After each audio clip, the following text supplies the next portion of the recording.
আজকের রেসিপি নিরামিষ পটল আলুর তরকারি, যা আমরা আমাদের উপোসের দিনে বা নিরামিষ খাবারের দিনে খেতে পারবো। আর এই খাবারটি একদম পেঁয়াজ রসুন বিহীন। তো প্রথমেই আমরা পটলের দু সাইড কেটে নেব ঠিক এইভাবে। এরকম করে সব পটলের দু সাইড ভালো করে কেটে নিতে হবে।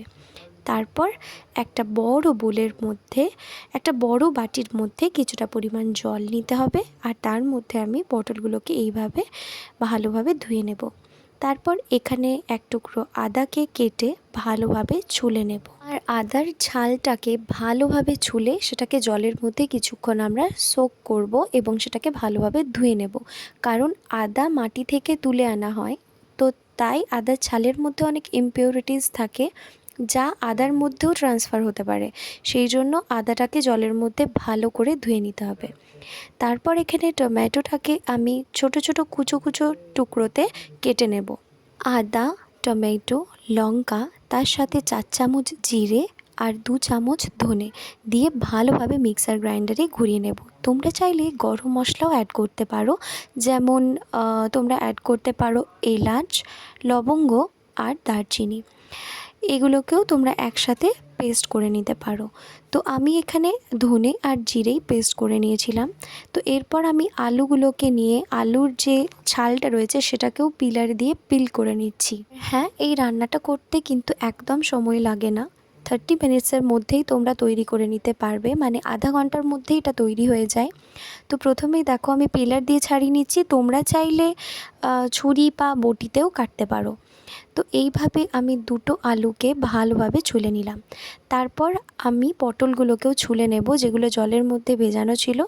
তো এইগুলো আমি কিন্তু একটু একটু ছাল পটলের মধ্যে রেখে দিচ্ছি, যাতে করে পটলটা ভাজলে একটু শক্ত ভাবও থাকে।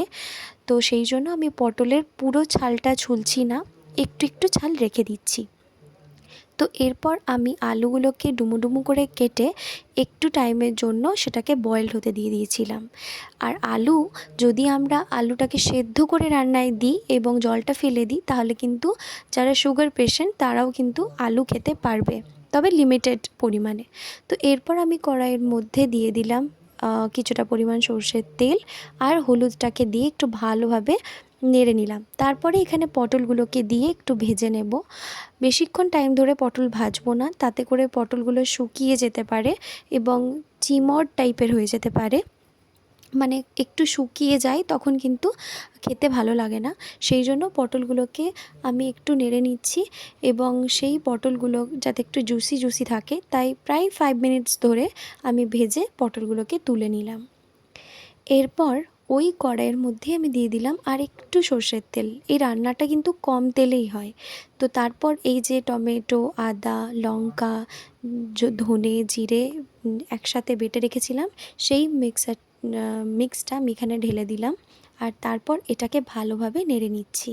আর হ্যাঁ, মশলা কষানোর টাইমে একটু সময় নিয়েই কষানো উচিত। আর মশলাটা যখন তোমরা এর মধ্যে ঢালবে, তখন কিন্তু গ্যাসের ফ্লেমটা লো রেখো, নাহলে কিন্তু ছিটকায় পুরো, আর তার জন্য ফোসকাও হয়ে যেতে পারে। তো এরপর আমি আলুটাকে ভালোভাবে দিয়ে এর মধ্যে একটু জাস্ট কষিয়ে নিচ্ছি, কষানো মশলাটার সাথে মিক্স করে নিচ্ছি। তারপরেই আমি এখানে ভেজে রাখা পটলগুলোও দিয়ে দিলাম। এরপর সমস্তটাকে ভালোভাবে একসাথে মিশিয়ে নিতে হবে। এরপর মিক্সার গ্রাইন্ডারের যে জলটা ছিল সেটাও ধুয়ে আমি এখানে দিয়ে দিলাম আর একটু ভালো করে মিশিয়ে নিলাম। তারপর প্রায় 2 কাপ মতো জল এখানে আমি দিয়ে দিলাম। তো জলটা দিয়ে দেওয়ার পর আরেকটু ভালোভাবে মিশিয়ে পুরো রান্নাটাকে আমি ঢাকা দিয়ে দিলাম। আর ঠিক 10 মিনিট পর আমি রান্নাটাকে নামিয়ে নিলাম। তো দেখতেই পাচ্ছ নিরামিষ পটল আলুর তরকারি তৈরি। ভিডিওটা ভালো লাগলে লাইক অ্যান্ড সাবস্ক্রাইব